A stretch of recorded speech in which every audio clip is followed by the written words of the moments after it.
आगे आ जाएंगे, आगे नहीं, ये इधर आए नज़दीक आ जा रहे फिर। हाँ,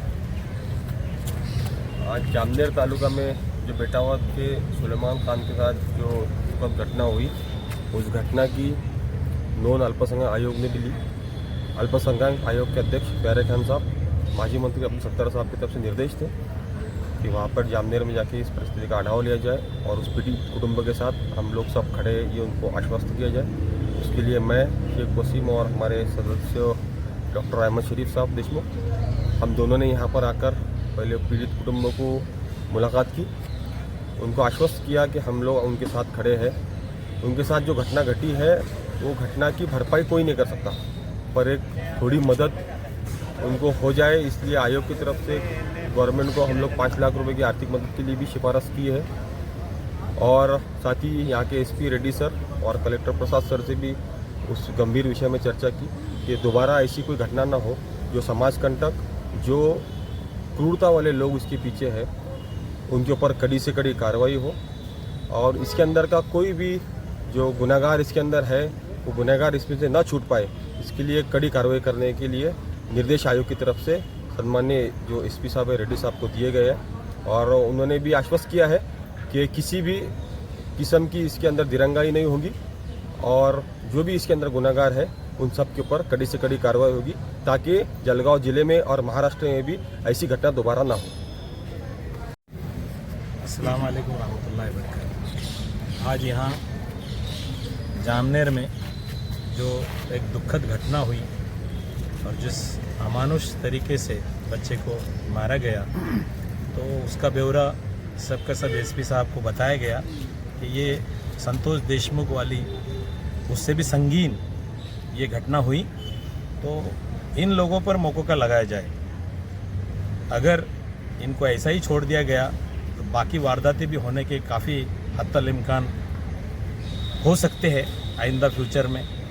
इसके बारे में कलेक्टर साहब से भी निवेदन दिया गया कि आइंदा ऐसी घटनाएं जलगांव ज़िले में ना हो, जिससे हमारे ज़िले को कालिमा फांसने वाला काम है। ये बड़ी शर्मनाक बात है कि इस तरीके की घटनाएं दोबारा ना हो।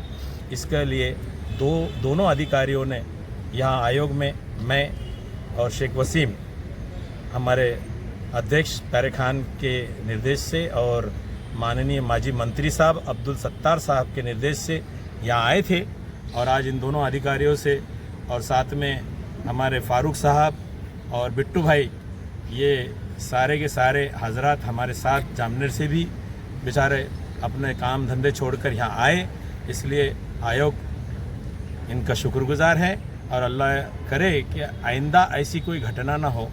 हम दुआ भी करेंगे अल्लाह से, क्योंकि हमारा तो अल्लाह ही है, अल्लाह के अलावा तो कोई है ही नहीं हमारा। इसलिए हम अल्लाह से दुआ भी मांगेंगे और उस मरहूम के लिए मगफिरत की दुआ करेंगे कि अल्लाह उसको वो शहादत का दर्जा दे और उसके घर वालों को सब्र जमील अता फरमावे और आइंदा ऐसी कोई भी घटना हमारे नौजवान के साथ ना हो। इसके लिए हम भी कोशिश करें, हमारे बच्चों को अल्लाह के रास्ते में भेजे, उनको दीन समझाए, उनको अच्छी तरक्की दे और उनको अच्छा एजुकेशन दे, ताकि वो ऐसे धंधों से अपने आप को गुरेज करें। सीसीटीवी देना हमको, उस पर ही वो पुलिस वाले फोकस करें। उनके पास जो सीसीटीवी है ना, उसमें से एक भी आरोपी को अरेस्ट नहीं। मोबाइल उन लोगों ने खुद मोबाइल के सीसीटीवी अपने ये किया है, वीडियो निकाला है। उनके साथ में ये जो 3 लोगों के नाम दे रहे हैं, आदित्य मोहन तेली, भूषण युवराज तेली और ओम नरेंद्र ठाकरे, इन लोगों ने उनके साथ में रह करके फिल्म शूट किया पूरा मोबाइल के अंदर। उनके साथ गाड़ी पर बैठ कर आए हुए वो जो इनिशियल सीसीटीवी अपने पास है, उसके अंदर ये लोग मौजूद है जिनके नाम अपन दे रहे हैं। लेकिन आयोग ने 10 दिन तक उनको कहा इसमें रखा है, कस्टडी में रख करके, और उधर जा करके बोलते हैं हमको तपास करना है, करना है। लेकिन फिर तुमने वो जो सीसीटीवी रिट्रीव की है उसको इन लोगों को क्यों नहीं बताएं कि भाई इसमें कौन है, तुम पहचान सकते क्या हो? हमारे पास जितने नाम थे इनके पास सिर्फ उतने ही नाम दिए गए, उतने नाम से ऊपर इन्होंने एक भी आदमी बढ़ाया हुआ नहीं। फिर इन्होंने तपास क्या करे 10 दिन? करता हूँ सर। अब इसमें से घटना का शुरुआत से ही घटना के अंदर 20-25 दिन लोग हो सकते हैं, ये बात मालूम है। 5 मोटरसाइकिल पे हर आदमी, हर मोटरसाइकिल पे 3 लोग, 15 लोग तो यही हो गए। इको गाड़ी के अंदर 5-6-7 लोग बैठ के आए होंगे, 20-22 लोग यही हो गए। जिन जगहों पर वो लोग गए वहाँ पर भी उनके साथ में लड़के थे। 5 जगह पर वहाँ ले जाकर के वहाँ नीचे हुई।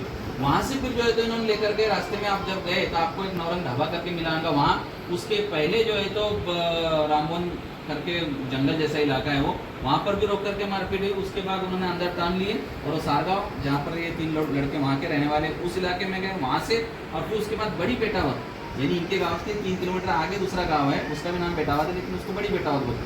तो वहाँ गए, वहाँ पर मारपीट हुई, कहाँ खेत में कहाँ है, वहाँ से फिर उसके घर को लाए उन्होंने यहाँ उस गाँव को।